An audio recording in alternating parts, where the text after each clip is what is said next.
इस आयोजन के अध्यक्ष एडवोकेट पांडे जी, हमारे सबसे वरिष्ठ और सबसे योग्य साहित्यकार मेरी नज़र में बड़े भाई अंसारी साहब, मुख्य अतिथि आदरणीय पाल साहब, जिनकी अभी किताब भी आई हुई है।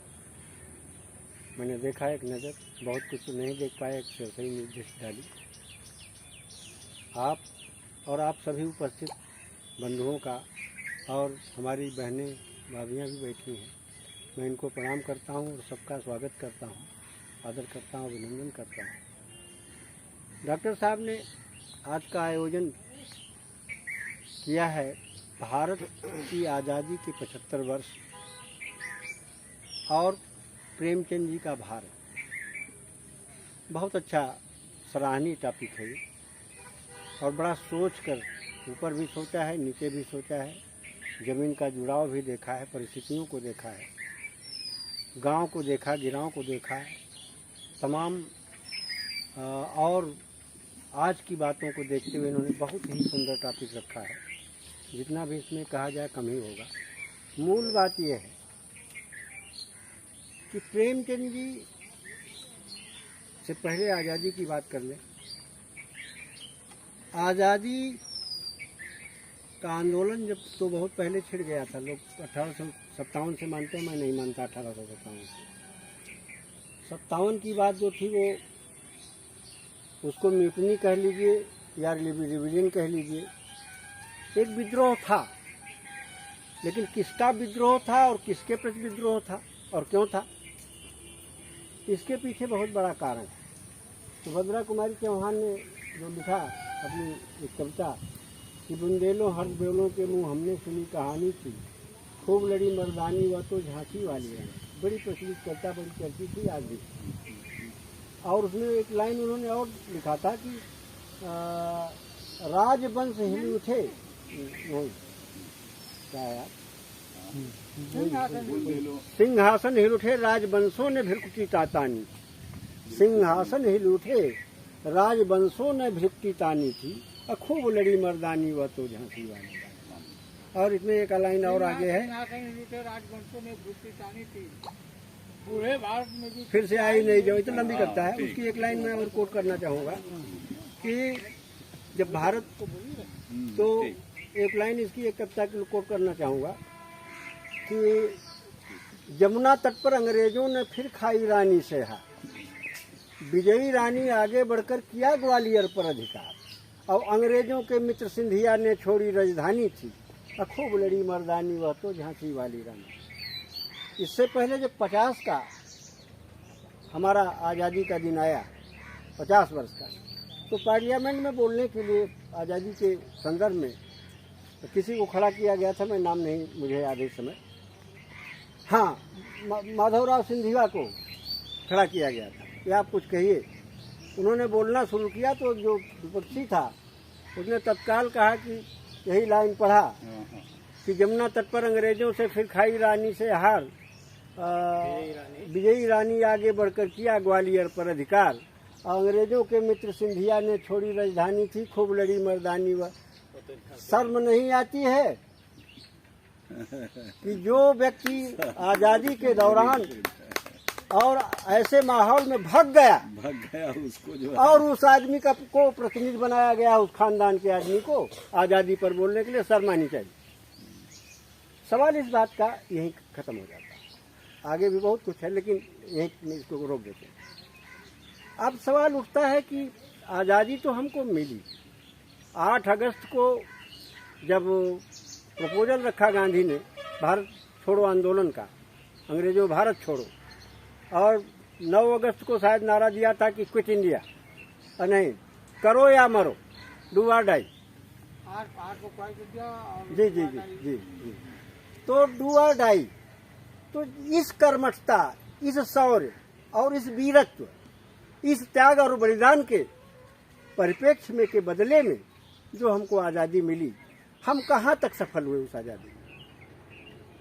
मेरे ख्याल से ऊपर ऊपर तो कुछ दिखाई पड़ता है कि सभ्यता अंग्रेजी हिसाब से देखा जाए, लेख था मैंने पढ़ा था इंटरमीडिएट में सिविलाइजेशन ऑफ टुडे CM जोट का, जिसमें सभ्यता दो किस्म की है, एक आंतरिक सभ्यता होती है और एक बाहरी होती है। उसी तरह से भारत की आज़ादी एक ऊपरी आज़ादी है, एक आंतरिक आज़ादी। आंतरिक आज़ादी में अगर आप देखेंगे और मूल्यांकन करेंगे, गहराई तक दृष्टि डालेंगे, पूरे भारत का मूल्यांकन करेंगे, गांव गिराव गली कूचा शहर 5 स्टार से लेकर झोपड़ी तक, तो आपको आज भी वही विषमता मिलेगी जो अंग्रेजों से पहले। और अंग्रेजों को वही राजवंशों सिंहासन हिल उठे। क्यों सिंहासन हिल उठा उनका भाई? अंग्रेजों के खिलाफ उनका सिंहासन क्यों हिल उठा? वो इसलिए हिल उठा कि जब ये जमींदार रहे, राजा रहे, तालुकेदार रहे और इनको सब कुछ देते रहे, तब तक तो ये अंग्रेजों की पीठ सहलाते रहे, तलवा चाटते रहे। लेकिन जब कसना शिकंजा शुरू किया तब इन्होंने कहा अरे ये तो अब गड़बड़ हो रहा। अब इन लोगों में खलबलाहट मची कि अब अंग्रेजों के लिए हम लड़ेंगे, अब भारत की जनता हमारी साथ। जैसे आज कांवड़ यात्रा में कौन जा रहा? जितने बेवकूफ़ किस्म के लोग हैं, गैर पढ़े लिखे, जाहिल जट, दारूबाज, नशाबाज, शराबी, कबाबी, अनपढ़, वो जा रहे हैं। और उनके ऊपर क्या हो रहा है? फूल की वर्षा हो रही है। डीजे बज रहा है कि अगर हार्ट का पेशेंट हो तो साला मर जाएगा। सुन, अराजकता को बढ़ावा देने के लिए फूल की वर्षा की जाए। और जब लड़के आंदोलन कर रहे हैं कि 65 करोड़ हम आज बेरोजगार हैं इस देश में, जिनको काम चाहिए, तो उनके ऊपर लाठी बरसाई जाती। ये हमारी आज़ादी मिली, जहाँ तक मैं समझ पाया। तो सवाल इस बात का है कि हमारा लोकतंत्र बहुत जोर शोर से कहा जा रहा है कि बड़ा मजबूत हुआ है। मुर्मू जी को राष्ट्रपति बना दिया गया। इसके पहले कोविद थे। अभी आप 2 तोहफा दिया गया मुर्मू। शपथ ग्रहण से पहले एक कांड हुआ था आदिवासियों का, शायद मेरे ख्याल से झारखंड में हुआ। उस पे कोई कमेंट नहीं,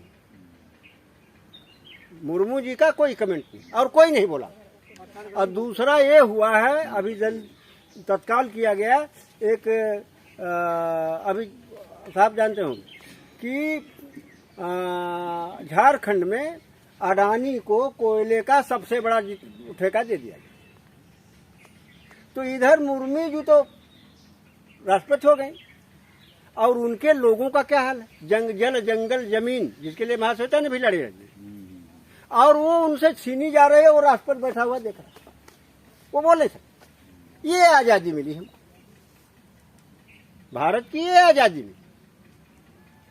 निराला की बात आती है, आज भी निराला समीचीन होते हैं यहाँ पर कि 2 टूक कलेजों को करता पछताता, पट पर आता पेट पीट सटकर, दोनों है एक, चल रहा लकड़ी आटे एक मुट्ठी भर धाने को, बूट मिकाने को, फटा हुआ कपड़ा लिबास। आप देखिए आज वो जो फोर्ब्स की देखेंगे, और रिपोर्ट आई है, तमाम जर्नल्स में प्रकाशित हुई है, जिसमें भारत कुपोषण में ये अफ्रीका से भी आगे, पाकिस्तान बांग्लादेश की तो बातें छोड़ दी। और 60 में अगर मैं कहना चाहूं तो आज भारत की स्थिति ठीक वही है जो श्रीलंका की स्थिति चल रही है। अब प्रेमचंद जी के भारत पर मैं आ जाता हूं। प्रेमचंद जी कैसा, अब आजादी पर ज्यादा नहीं जाएंगे, अब प्रेमचंद जी पर आते हैं। प्रेमचंद जी का भारत, प्रेमचंद जी ने जब हामिद का को किरदार बनाया चिमटा थमाया ईदगाह में, तो उसको पैसा जो मिला था वो अभाव का पैसा, अभाव, गरीबी कि वह एक लेमन जूस खरीद कर नहीं खाता है, लेकिन उस बालक में चेतना है कि मेरी बूढ़ी माँ का हाथ जल जाता है, तो वो चिमटा खरीदता है। आज भी सड़कों पर देख लीजिए आप, दिल्ली में देख लीजिए, बनारस में देख लीजिए, इलाहाबाद में देख लीजिए, चाहे जहाँ देख लीजिए, लखनऊ में मिल जाएंगे कि आज भी वो लकड़ी गट्ठर की लादे हुए जंगल से बच्चे को गोद में लिए हुए, यहाँ तक धोती उनकी है, महिलाएं हैं 25 साल की, 30 साल की, 35 साल की, अब वो जा रहे हैं। हमारी आर्थिक स्थिति कह रहे हैं हमारे नुमाइंदे कि बहुत मजबूत हो रहे हैं। डॉलर की स्थिति देख रहे हैं कहां पर है। सबसे कमजोर डॉलर दुनिया में आज है तो भारत, ये रुपया कमजोर है तो भारत का है मेरे ख्याल से, जहां तक मैं एक आध देख और हो सकते हैं। ऐसा क्यों? और फिर भी हमारी अर्थव्यवस्था बहुत अच्छी है, बहुत मजबूती है। आपके गवर्नर से कहा गया तो कहीं पर देखा उन्होंने शशिकांत दास, तो उन्होंने कहा कि मैं तो हिस्ट्री का आदमी हूं। आप जरा सोचिए कि इकोनॉमिस्ट की जहां जरूरत है वहां पर बैठाया कौन जा रहा है? हिस्ट्री वाला। आप जरा सोचिए कि सीधे सीधे विरोधाभास। अरे भाई, हिस्ट्री वालों को कहीं वाइस चांसलर बना दो, कहीं उसको और बढ़िया से बढ़िया प्रोफेसर बना दो, वहां वो जाके क्या करेगा? जिसको इतना तक ज्ञात नहीं है कि वो रुपया गिर रहा कि बैठ रहा, जैसे हम लोग जितना जानते हैं उतना उससे ज्यादा नहीं जानता होगा। मनमोहन सिंह को आपने देखा होगा, एक इकोनॉमिस्ट वो भी, जरा देख लीजिएगा उस पीरियड को कि वो डॉलर की स्थिति क्या थी और आज की डॉलर की स्थिति क्या है। तो ऐसे ऐसे लोगों को तो बैठाया गया है। तो प्रेमचंद जी का जो भारत है वही आज भी मेरे ख्याल से, चाहे पूस की घास रात कह लीजिएगा, चाहे आप कह लीजिए घास वाली, मेरे ख्याल से बहुत परिवर्तन नहीं हुआ।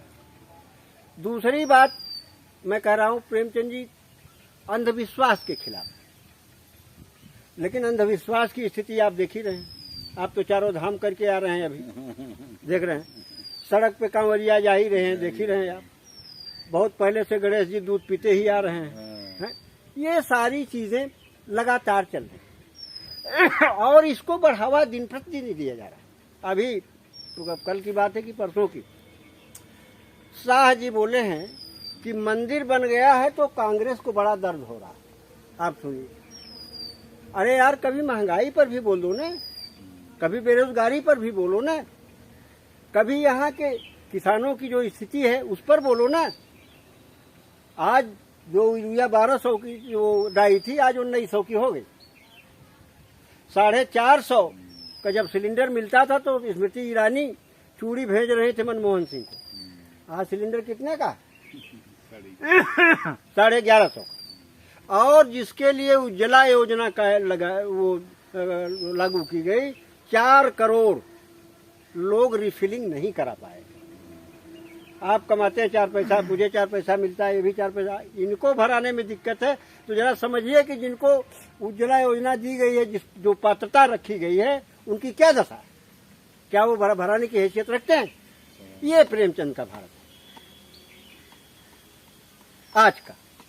और जो चाहते थे कि शोषण विहीन, अंधविश्वास विहीन, शैक्षिक योग्यता की निरंतर प्रगति, समाज की कुरीतियों का निरंतर ह्रास और हमारी जो विदेश नीति है, देश नीति, आप नीति आयोग जो खुला हमारा है, अभी परसों एक किताब संघ की मिल गई मुझे और एक संघी ले आकर हमको दिए कि इसको पढ़ लीजिए तो सारी गलतफहमी दूर हो जाएगा। हमके 5 मिनट में पढ़ देंगे, 6 मिनट नहीं लगेगा।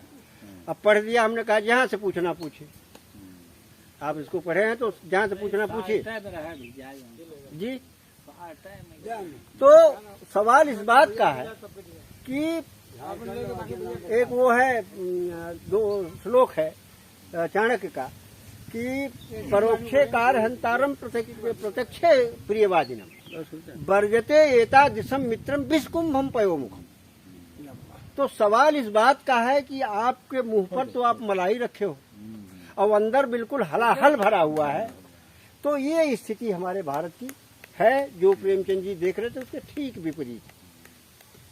रह गई बात हम आगे कैसे जाएंगे, तो अब जरूरत है कि जैसे 75 में 73 में जब इंदिरा गांधी ने इमरजेंसी लागू कर दिया था, तो एक नेता पैदा हुआ जयप्रकाश नारायण, और जिसने कोई पद नहीं, पद दिया जा रहा था, लिया नहीं, चाहता तो प्राइम मिनिस्टर बन जाता, लेकिन नहीं। तो आज प्रेमचंद जी को अगर जिंदा रखना है तो जयप्रकाश जैसे नेतृत्व की आवश्यकता आज के डेट में मैं समझता हूं कि है।